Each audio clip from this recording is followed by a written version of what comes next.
Yeah, so that was not what I wanted to do. Sorry guys, my phone cut out. Other phone cut out. I gotta make some room for storage. I have, and yes, I did upgrade to the iCloud storage, but I gotta figure out how to put some more stuff on there because I got space in my iCloud. But okay, let me focus. Focus. Get back into the work. So, like I said before, getting a car note was not what I wanted to do. I'm trying to reach some goals right now, so I'm just like, um, if I can eliminate certain expenses, I'm gonna do that. I don't care if I'm a millionaire. If I can any person, if you can eliminate expenses out of your life, no matter how much money you're making, it's gonna be a plus. A lot of people ask how millionaires become millionaires. They pinch pennies. Yeah, they pinch pennies.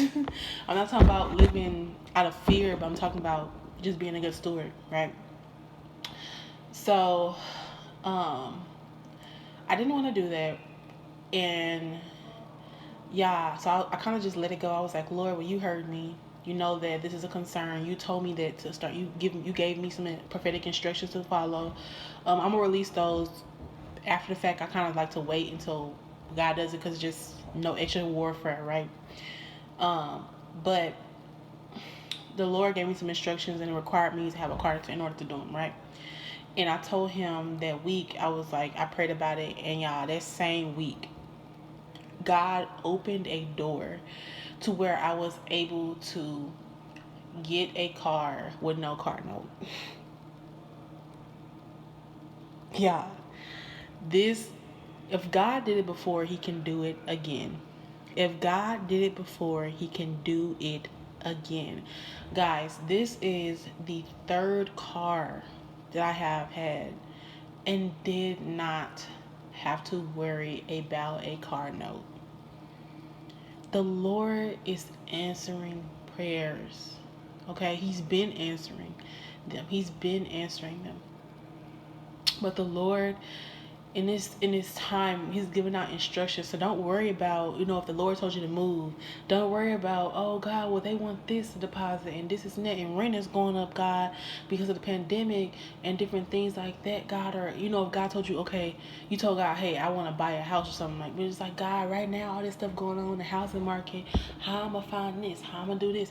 Or if God told you, okay, I'm gonna get you a car, the Lord is gonna open the door. You're not gonna have to worry about this. You're not gonna have to worry about different factors that would normally play because you're not operating in the world system. Don't get me wrong. The God may use the things of the world, but even the things and the rules of the world are subject to the authority of Christ.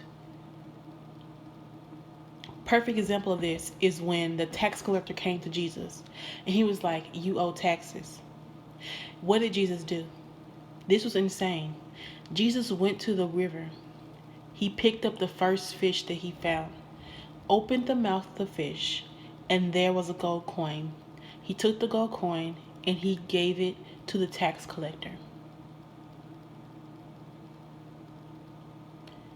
He still followed the worldly system, right? He was in the world, so he knew he had to pay taxes. But his means of getting the money that he needed for the taxes was out of this world. You get what I'm saying?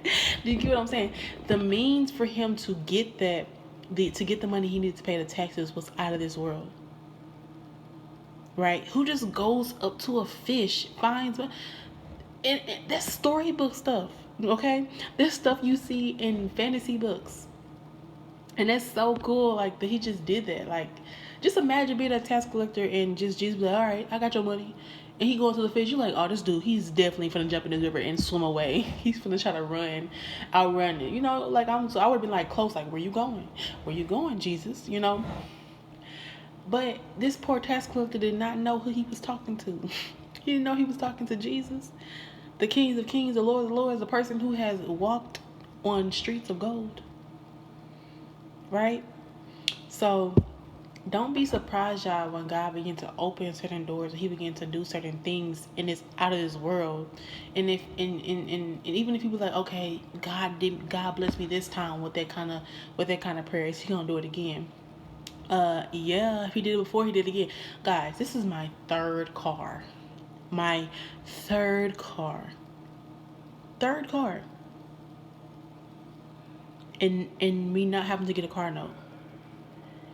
And this is the second time that it's happened like this, because of the very first car that I got, I prayed and told God I needed a car um just a lot of things that was going on during that time. I needed a car, right?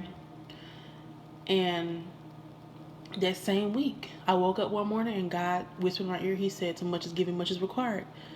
And I asked him, I said, "What does that mean, God?" And he didn't answer me. And I remember just walking out that door, and I got a promotion that same day, and I got a car all before 11 o'clock. And they gave me what I asked for, what I negotiated, what I wanted to be paid.